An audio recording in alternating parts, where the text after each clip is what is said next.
Welcome to the Hayhurst Brothers Podcast with your host, Paul Risse. That was good. That was a good triple. Usually triple's not that good, so that was good. You did good. I'm a pro. Well, naturally. Welcome to the Hayhurst Brothers Podcast. It's December 10th. I've lost the number of what this is. It's like 13 or 14. But we took a little break with Thanksgiving, and we are back. And we are here today with who? Tammy who? Gazzola.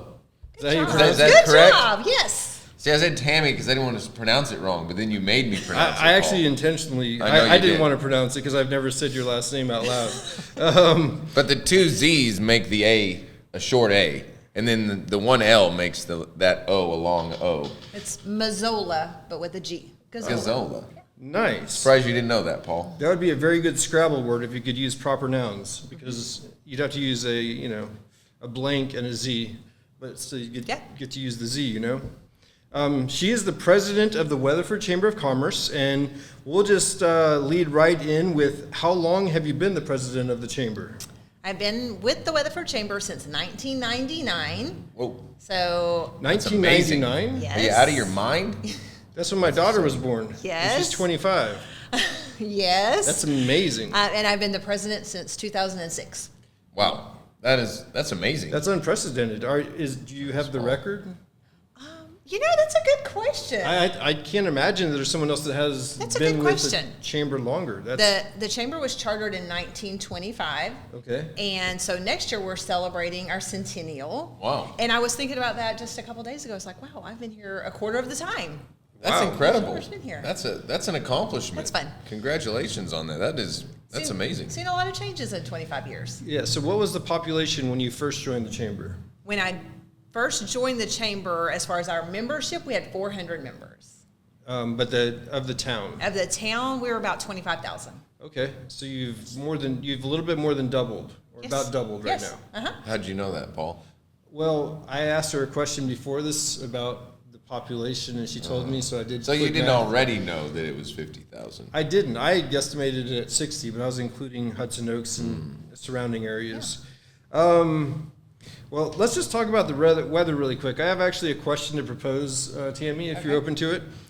When I looked up on my app, it said 46, and then did these little blow lines, and it stands for the wind, and then it says it feels like 30, and so. Are you okay, Jake? Yeah, it's just funny because I know where you're going with this, Paul. So I legitimately have a question. To the plant, is it 46 or 30?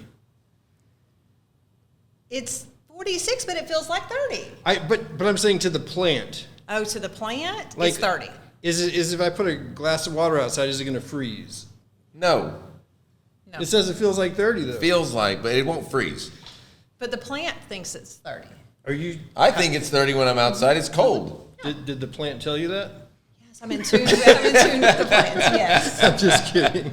But I've always had a qualm with that. People are like, oh, it feels like 18. I'm like, well, anyone can say it feels like something. And who also determines what it feels like? Who does determine? There's like one person. If you know that out there, let us know who determines the feels like temperature. Yeah, it's just like one person. They're cold-natured. Yeah. It is cold There out is there, that Paul. person, though. You know there is. Oh, yeah. That person. Yeah, there has to be. I wonder if they ask 100 people, and then they do the average. I don't think so. Go Paul. outside and tell me how cold it feels to you. No, I don't think so. I think it all has to do with how much wind there is and where the wind's coming from. And moisture. And moisture. Yep. Okay, so as a little sidebar, what is the most rewarding part of your job, Tammy? Working with people and seeing people be successful and helping them to be successful. There's nothing better than seeing someone that shows up at one of our chamber events that maybe they're new, and watching our community just come together to get to know them and helping them to build their business. And then they come back to another event and they know these people and they already have their network, and that we're a part of that. I love it. We've felt that for sure. I mean, y'all have been incredibly welcoming and helpful to us, and we've definitely felt exactly what you're saying. So that's pretty awesome. Just connecting people. That's what we do. Mm-hmm. You just never know who is going to walk in the door that may be your next client or your next investor, and that we get to help put those people together. Yep. That's awesome. And I would say that we've joined probably 10 different chambers just in our build range just to be a part of the different communities. And not to throw anyone else under the bus because they're all wonderful, but y'all's is literally the best. The most organized, the leadership is amazing, the events are amazing. Like, and I'm not just saying that because you're here. Like, y'all do a really, really good job. Yeah, We it's have on an another amazing level. team.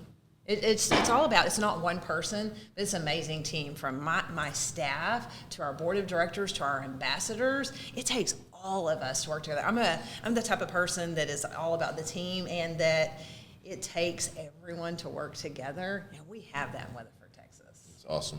It's hard. Usually there's division or drama, but if y'all are cohesive in that, it's amazing. Okay, so transitioning to what is the most challenging. If helping people, building relationships is the most rewarding, what's the most challenging part?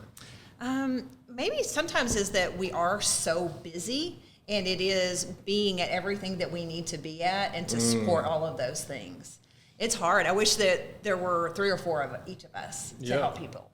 Yeah, so what do you use some kind of program or what kind of software do you use for organization? Because I would imagine it's wild. Well, most chambers have a CRM. We have our own database, and it has trackings. But for me, I'm the calendar, and it has to go on my phone on this calendar, or it very likely could get forgotten about, unfortunately.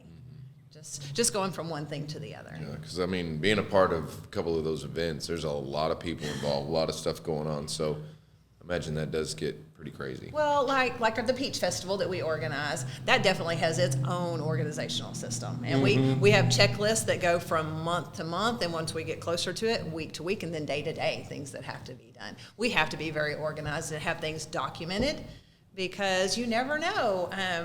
You may have a plan for the day, and then you come in and whoops, something else happens. But if you don't have those things documented, you need to get done, it might get forgotten about. Sure. Good, Jake. Thanks, Paul. You have a little tear in your eye. No, actually, that was from when I put that down. It shot back on my eye, Paul. I didn't bring you to tears. I thought your love for systems, like that Tammy had triggered your emotional response. Systems are important, but they're not. I'm not that passionate about it. You're You'll curious. probably, when you watch this back, you'll probably see. You could probably put it in slow motion, but when I put this down, this popped right back up and hit me in the eye, Paul. Huh.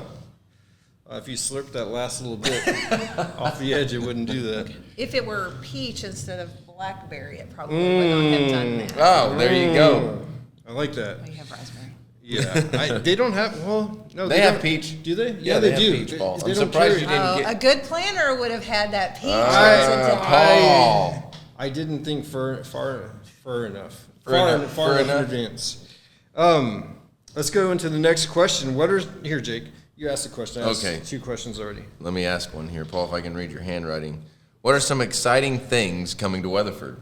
Oh gosh, lots of big things coming. I'm sure you've probably heard about Costco. We that's have. coming in, and we're already seeing a lot of activity that's going to pop up around there.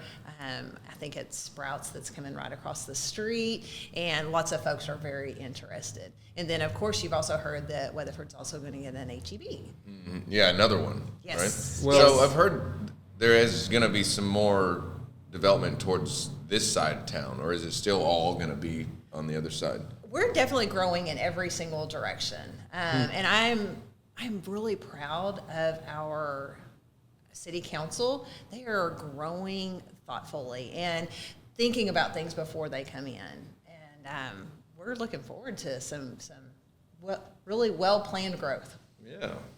I imagine those are actually hard meetings when you're planning how a city grows and in what direction and what that means and how it impacts the community. There's a lot to consider in those things. And y'all are doing a good job from everything that I've seen. We get a lot of people that will say, why don't we get this business or this business? And a lot of times they haven't reached out to us. And if someone is really passionate about, hey, we need this business, we recommend that they contact that business and say, have you thought about Weatherford? Start planting those seeds for us. That's good. All right, we're going to take a break from Tammy for a couple of questions and come back to her. Tammy, so on our Instagram, basically people ask us questions, and so can you ask Jake this question here? Is this who the person's from? And then that's the question.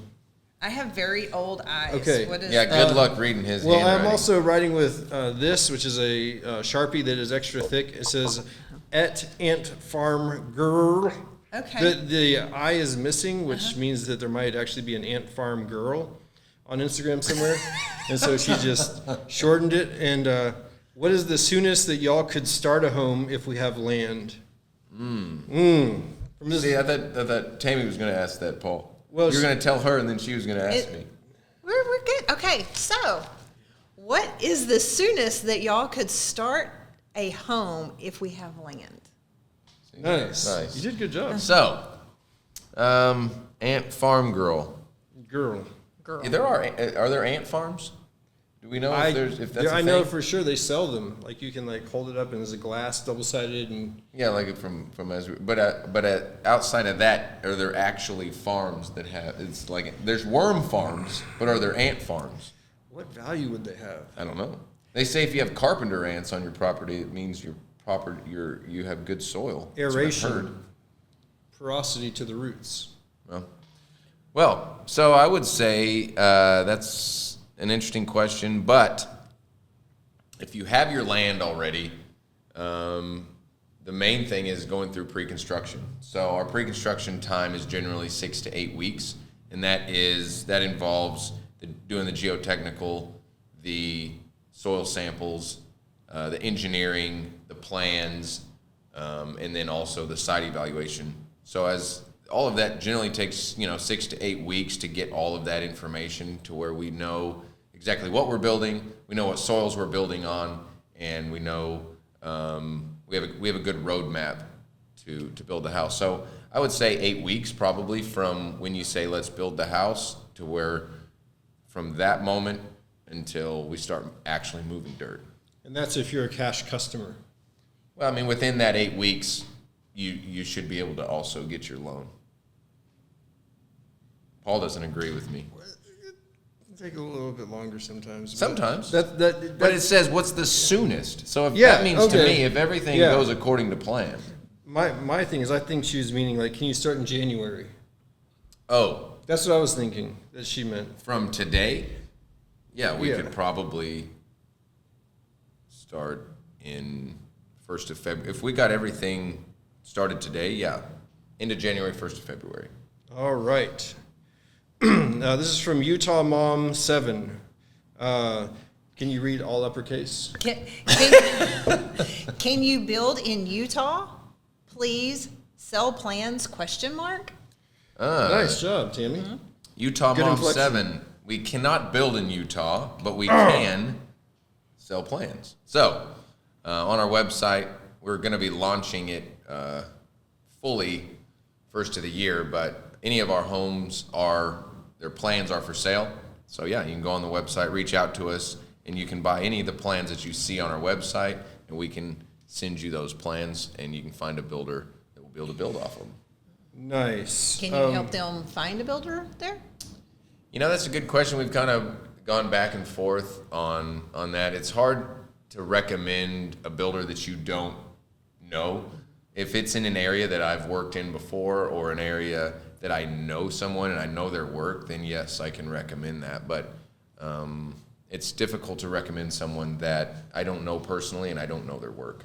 I'd recommend they reach out to their local Chamber of Commerce for a good builder. Oh. Bam. That's what I'm talking about. So Utah Mom 7, reach out to your local chamber, and then yes, we would love to sell you some house plans. Check out our portfolios. We also do custom. Last question for Jakey, and actually let's make this a dual question, so you can answer it as well. This is some white and black photos. Do you prefer wood-burning stoves or fireplaces? I really like this question, so I want to hear Yeah. your answer. No, I want your answer You want my first. answer. Mhm. I think it depends on your location. It depends on what you're going to use it for. But I personally have a wood-burning stove with a glass front because it's more efficient. But we build a lot of open fireplaces, just a natural wood-burning fireplace because you can't beat the ambiance. Still puts off some heat, not nearly as efficient. But I think each house and each room and actually the location of where you're building makes a big difference. But different style of homes and different homes call for a different fireplace. I love a wood burning stove. Growing up in a 100-year-old house, having that, it's I don't know, it brings me back to my childhood. But I love the new fireplace that you just flip a switch and it's the gas and it just comes on and you don't have to go through all that work. Yep. Yeah. I really do like that. I think I like a fireplace just because you can kind of lay out on, especially if there's like a stone and it's warmed up and you can just put a little blanket down and it just like warms up your back. You take a little nap and you hear like the fire popping. It's just very pleasant. You can get that with a stove too, Paul. My wood burning stove sits on a rock and it heats you up. Yeah, I was just kind of giving my opinion. No, that's fine. I just, I didn't override your opinion, but you can definitely override mine, Jacob. All right. So, Tammy, I realize I'm asking a question, and you can answer it however you'd like. What is the long-term vision for Weatherford? I think that Weatherford, and this is just from Tammy, this isn't an official, for us to continue to be a strong community and have it feel like home to people and be friendly and just grow intentionally.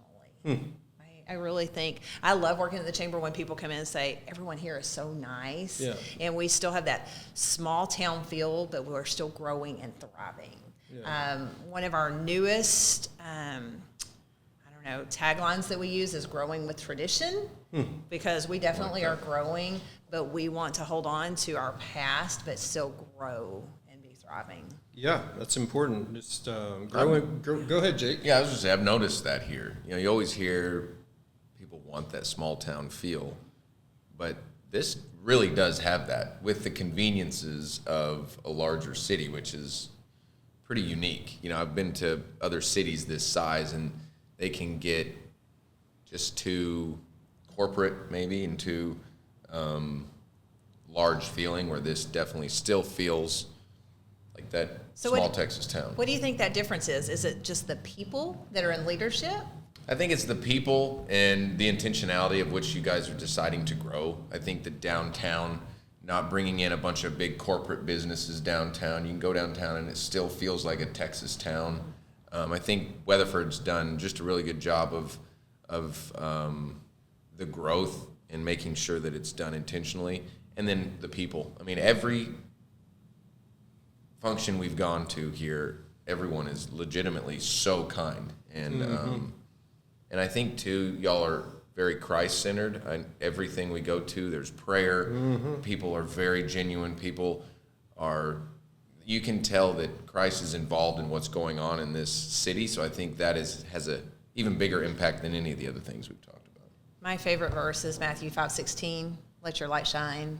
And so I feel like that is embodied here a lot. People work and they share his love. And I'm thrilled that someone that wasn't from here sees that in the people. Yeah, it's apparent. Yeah. Like, it's tangible. You can feel it throughout the city and in the leadership. So congrats to y'all. Thank you. Yeah. So I'm a big fan of parks, but someone did ask this question. What is the best park in Weatherford? We have a lot of wonderful parks, and we have the best Parks and Recreation crew around. I'm just going to shout out to Jacob Kirkpatrick, Michael Howard, and Rachel. I mean, they're amazing. They put on first-class events, and they take care of the parks. Holland Lake is my favorite park. It has the wooded area, but all of the playground area, and there's a pond where you can fish, and during, I think, the fall and the spring, they bring in fish. I think that they stock it? Yes. Is it trout? I can't remember what it is. Bass? I don't think it's bass. Really? We'll have to ask Jacob that. Okay. But they stock it, and they do a kid fish where kids can come out and fish. It is so fun, and there's a hiking trail. So you're in the middle of Weatherford, but it's like you're not in the middle of town because you have all these trees. It's my favorite. Nice. Holland Lake Park.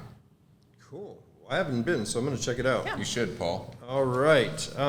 So because we're in the time of year where it feels like 30 out, that also means that we're nearing Christmas, and I hacked the internet and I looked up your name, and then I found out that you are a part of the Tarrant Area Food Bank.